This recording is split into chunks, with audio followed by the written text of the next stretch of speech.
마케도니아 왕국 아르게아스 왕조 제26대 국왕 알렉산드로스 3세 메가스. 알렉산더 대왕이라는 이름으로 더 잘 알려져 있는 그는 인류 역사상 가장 위대한 정복자 중 한 명입니다. 20세의 나이에 왕위에 올라 33살의 젊은 나이에 생을 마감하였지만 그가 역사에 남긴 페이지는 아주 방대하고 또 놀라웠죠.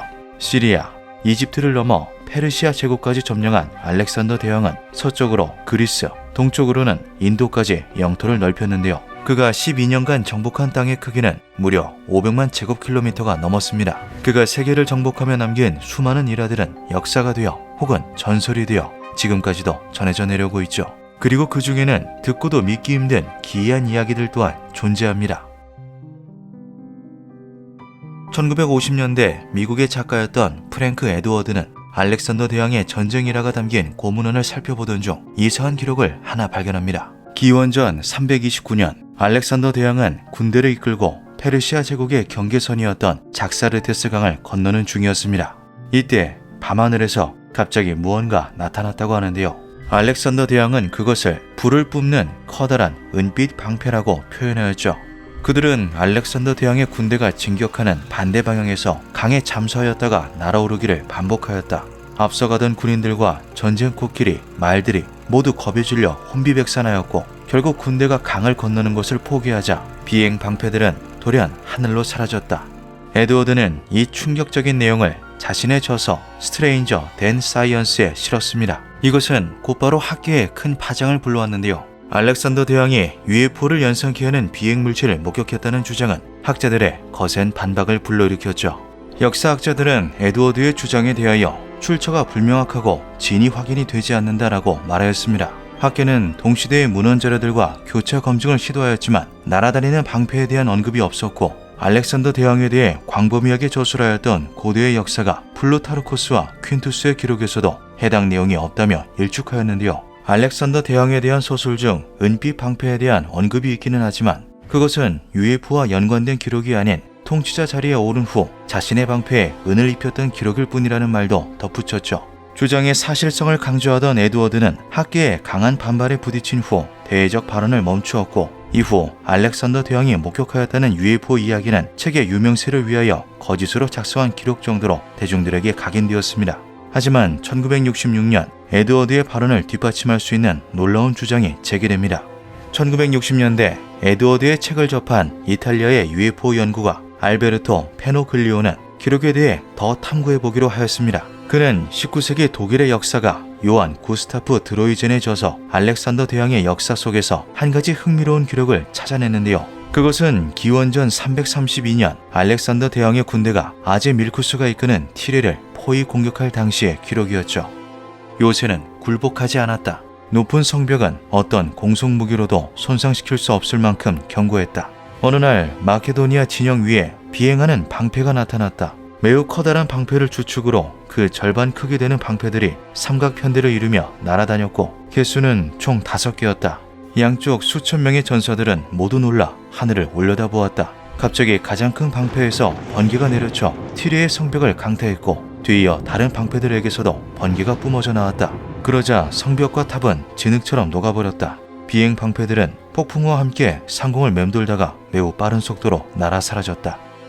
페노글리오는 1966년 출간된 신비과학 저널 클리페우스에 이 같은 내용을 게재하며 요한 구스타프 드로이젠이 이것을 마케도니아 병사들의 환상이라고 여겨 저서에 자세히 인용해두지 않았다고 주장하였습니다. 에드워드와 페노글리오의 주장대로면 UFO로 추정되는 비행 방패는 3년의 텀을 두고 2번에 걸쳐 출현하였으며 한 번은 알렉산더 대왕을 방해하였고 한 번은 도왔는데요. 신비론자들은 이에 대하여 두 비행체의 특징에 차이점이 있는 것으로 보아 서로 다른 개체일 것이다. 조정자 역할을 했던 외계 존재가 알렉산더 대왕의 광범위한 정복에 균형을 맞추고자 태도를 달리한 것이다 등의 의견을 내세웠죠. 페노글리오의 주장 역시 학계에 큰 논란을 불러왔습니다. 하지만 학계의 입장은 별반 다르지 않았는데요. 주장을 펼친 이들의 신뢰성과 더불어 그것을 증빙할 역사 기록들의 부재로 인해 제대로 된 조사조차 이루어지지 않았죠. 이후 알렉산더 대왕이 목격하였다는 날아다니는 방패 이야기는 호사가들의 입에 오르내리거나 UFO 관련 다큐멘터리의 짧은 인용 정도로만 소개되며 그 명맥을 조금씩 이어갈 뿐이었습니다. 그렇게 시간은 흘러 2009년 우연히 알렉산더 대왕의 비행 방패 이야기를 접한 프랑스의 고고학자 야니스 델리야니스는 이것을 좀 더 심층적으로 조사해 보기로 합니다. 평소 UFO에 관심이 많고 고대와 중세의 기이한 천체현상 연구를 하기도 했던 야니스는 이것을 더 열린 시각으로 모든 가능성을 두고 살펴보기로 하죠. 그는 에드워드와 페노글리오가 주장한 이야기를 토대로 알렉산더 대왕의 방대한 서사시를 전부 대조해 보았고 그 과정 중 하나의 놀라운 기록을 발견해냅니다. 티레인들은 청동방패를 맹렬한 불로 가열하고 거기에 뜨거운 모래와 끓는 오물을 채운 뒤 성벽 위에서 던졌다. 달군 모래들이 마케도니아 병사들의 흉갑 사이로 들어가면 그들은 무기와 갑옷을 던져버리고는 반격할 생각조차 하지 못했다. 야니스는 알렉산더 대왕의 티레 공성전 기록 중 일부가 페노글리오의 주장과 유사하다는 것에 주목하였습니다. 우선 같은 시기의 기록이라는 것이 그러했고 페노글리오가 말한 날아다니는 방패는 티레인들이 성벽 위에서 던졌다는 방패와 그 모습이 묘하게 닮아 있었는데요. 번개를 뿜었다는 묘사 또한 방패에서 흩뿌려진 달군 모래와 오물로 대입해 본다면 말이 되었죠. 야니스는 페노글리오가 원문 해석 단계에서 다분히 UFO 연구가스러운 해석을 하게 된 것이라 말하였습니다.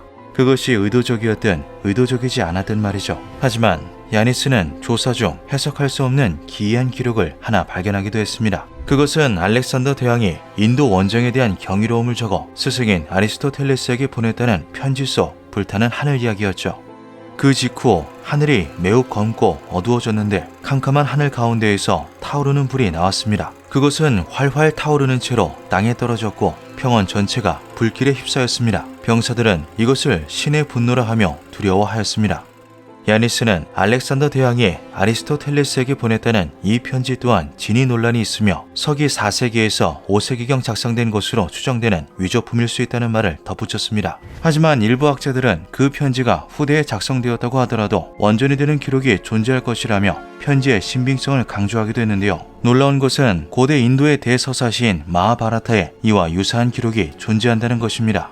아드와탄이 비마나를 타고 내려와 아그니아스트라를 발사하였다. 이 무기는 적의 상공에 불꽃의 화살을 내리부었고 그로 인해 발생한 짙은 구름들은 상공을 어둡게 하였다. 비마나는 고대 인도의 신들이 타고 다녔다는 신비로운 비행체인데요. 인도의 신화 속에 묘사된 전쟁 장면과 알렉산더 대왕이 인도에서 목격하였다는 천체 현상이 유사해 보이는 것은 그저 우연일까요? 알렉산더 대왕이 보고 기록했다는 날아다니는 방패와 이상한 천체 현상에 대해서는 아직도 다양한 의견들이 오가고 있습니다. 과연 그가 그날 상공에서 보았던 물체의 정체는 무엇이었을까요? 기묘한 밤이었습니다.